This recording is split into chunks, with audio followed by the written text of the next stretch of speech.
اس کا ذاتی عمل ہے، انفرادی عمل ہے۔ تو میرا سوال سویڈن میں بسنے والے مسلمانوں سے ہے کہ تمہارا ذاتی انفرادی عمل کوئی نہیں ابھی تک؟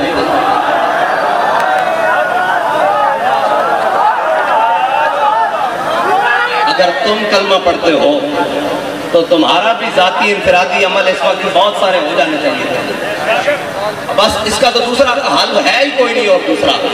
اگر اس کا ذاتی ہے تو پھر تمہارا بھی تو ذاتی خالد بن الولید والا ہونا چاہیے، تمہارا ذاتی عمل بھی تو عمر بن خطاب والا ہونا چاہیے، تمہارا ذاتی عمل بھی تو جناب غازی علم الدین والا ہونا چاہیے، تمہارا ذاتی عمل بھی تو عامر عبد الرحمن چیمہ والا ہونا چاہیے، تمہارا ذاتی عمل بھی تو جناب ممتاز قادری والا ہونا چاہیے۔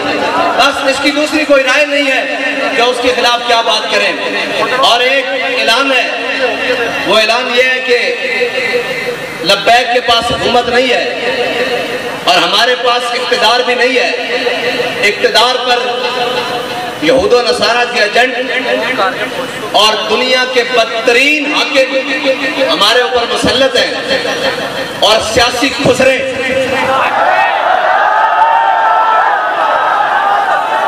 وہ ہمارے اوپر مسلط ہیں، اور جن کا نہ دین ہے نہ ایمان ہے، وہ صرف اور صرف اقتدار کی حوث میں اپنا سب کچھ بیچنے کے لیے تیار ہیں۔ انہوں نے پوری قوم کی عزت بھی بیچ ڈالی ہے۔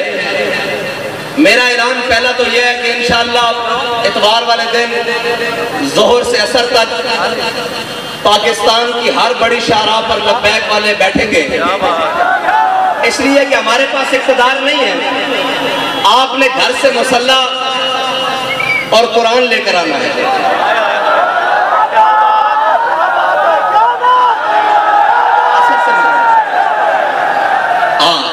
عصر سے مغرب تک سب نے اتوار والے دن قرآن اور مسلح لے کر آنا ہے۔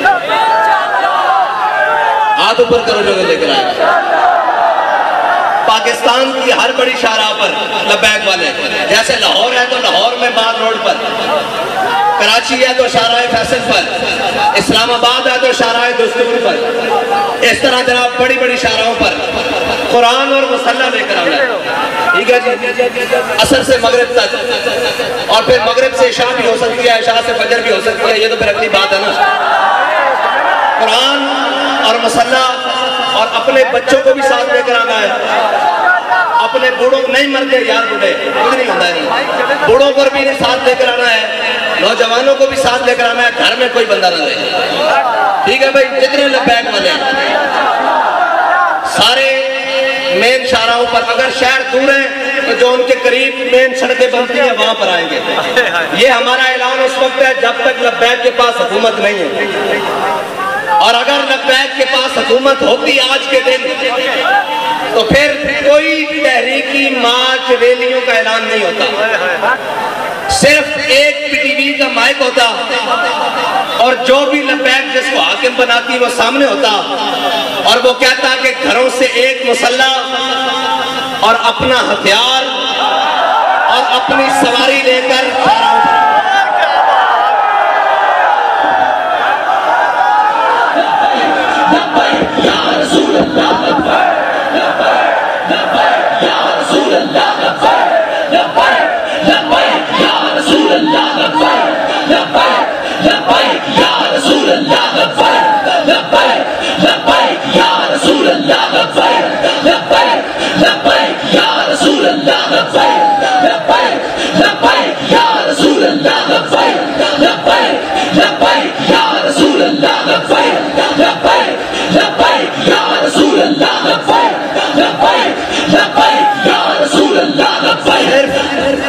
صرف یہ ہمارا اعلان ہوتا کہ اپنا ہتھیار، اپنا مسلح، اور سروں پر پگڑیاں تو ہم نے باندھی اسی لیے ہیں کہ وہ کفن کے لیے ہیں۔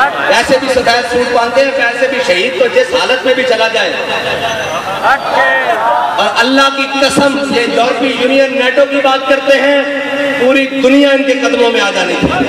اگر یہ اعلان آج بھی کر دیں کہ تمام مسلمان جو چاہتے ہیں قرآن کی حفاظت ہو تو اپنا مسلح بائیں بغل میں اور اپنا ہتھیار دائیں بغل میں، اور ہاتھ لبیک کے نعرے ساتھ بلند کرتے ہوئے باہر آ جائیں۔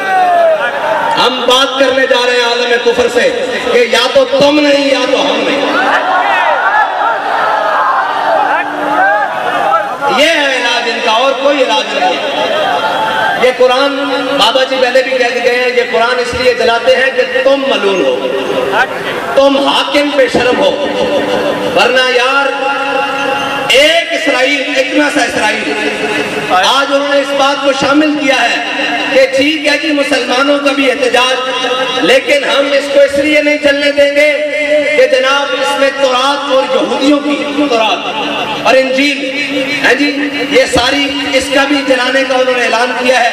لہذا ہم سے بات اسرائیل کے سفیر نے کی ہے، ہم آئندہ کے بعد اس کی اجازت نہیں دیں گے.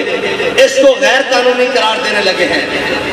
ڈوب کے مر جانا چاہیے پوری امت مسلمہ کو، پوری امت کو ڈوب کے مر جانا چاہیے، اس لیے کہ ان کا ایک سفیر کے چند لفظ وہ کام کر گئے جو پوری 1.5 ارب مسلمان نہیں کر سکتے. اقبال کہتا ہے حفظ قرآن عظیم آئین تست. اقبال کہتا ہے قرآن کی حفاظت یہ تیرا پہلا آئین ہے، اسلام کا آئین ہے. حفظ قرآن عظیم آئین تست یہ تیرا پہلا آئین ہے. اور حرف حق را فاش گفتن کہتا ہے جب بھی حق کی بات آ جائے سرے بازار کرنا یہ تیرا دین ہے، نہ تو آئین ہے. اب پوچھتے ہیں لبیک والوں کا آئین کیا ہے؟ آج کے بعد آپ کو ہمارا آئین پتہ لگ جائے. اگر لبیک کے بعد پاس حکومت آئی اور اگر کسی نے ایسی حرکت کی تو ہمارا علاج ایک ہی ہو.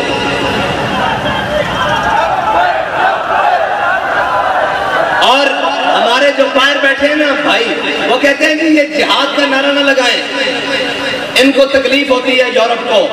میں کہتا ہوں دب کے لاؤ تاکہ انہوں کی پیڑ پوری ہو گئی.